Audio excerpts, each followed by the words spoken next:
It's a lie that water is odorless. Water smells like water, the way wind smells like wind and dirt smells like dirt. The mossy, metallic fragrance of the river wafts around us in the syrupy humidity, mixing with the flinty scent of wet stone and the yeasty tang of mud. The sun bakes the river water into our clothes, making them stiff, and onto our skin, leaving a taut film that feels like dried tears.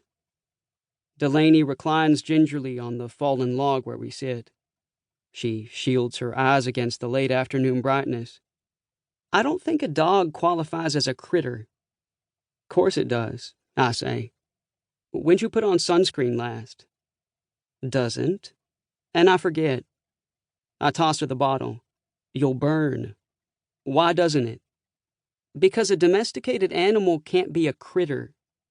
She shakes the bottle of Dollar General brand sunscreen and blats out the last few dregs into her palm, then slops it on her face, neck, and arms.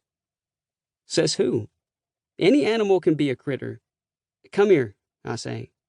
She scoots closer and I rub the sunscreen in where she missed. Would you call a cow a critter? She asks. Maybe.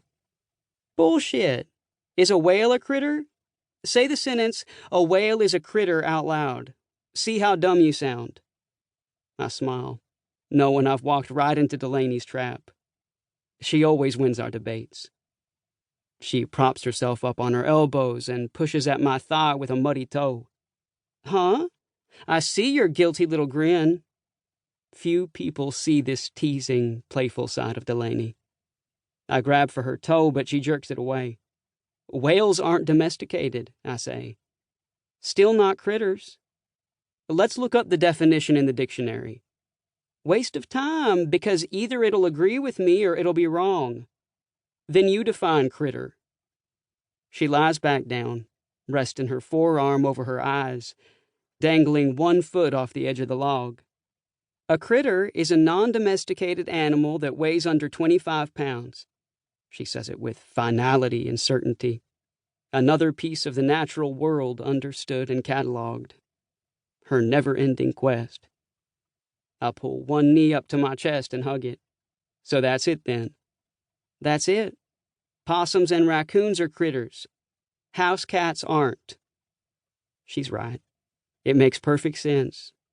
And I would definitely rather be wrestling over this than the topic we could be debating but haven't broached yet today.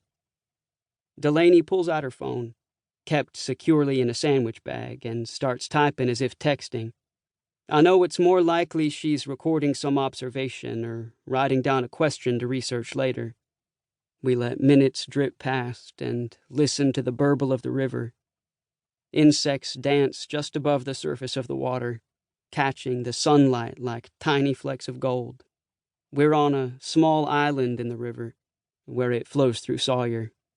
Not far from us is a bridge to downtown. Cars hum by occasionally. I lie back on the sun-warm log. There are days when your heart is so filled with this world's beauty, it feels like holding too much of something in your hand. Days that taste like wild honey. This is one of them. When you grow up with ugliness and corruption, you surrender to beauty whenever and wherever you find it. You let it save you, if only for the time it takes for a snowflake to melt on your tongue, or for the sun to sink below the horizon in a wildfire of clouds. No matter what else might be troubling your mind, you recognize it for something that can't be taken from you, something that can't die with its back against a door, shutting you out in its final act. This is all I ever need, nothing more. But in this reverie, there's space for the unwanted conversation to slip in. I fill the silence with a diversion, taking a page from Papaw's book. Tell me something I don't know. Let me think, Delaney says. A few beats pass. Oh, got a good one. Shoot. There's a theory that humans descended from aquatic apes. Like dolphins, but apes. For real? This lady named Elaine Morgan is big on the theory. I watched her TED Talk. She points out all these adaptations humans have that aquatic animals have. Like, we're hairless, like whales and hippos. Every naturally hairless land mammal except for the Somalian mole rat has an aquatic ancestor. We have a layer of fat under our skin like aquatic animals. We can speak because we can control our breath. The only creatures with the conscious breath control needed for speech are diving animals. Dang.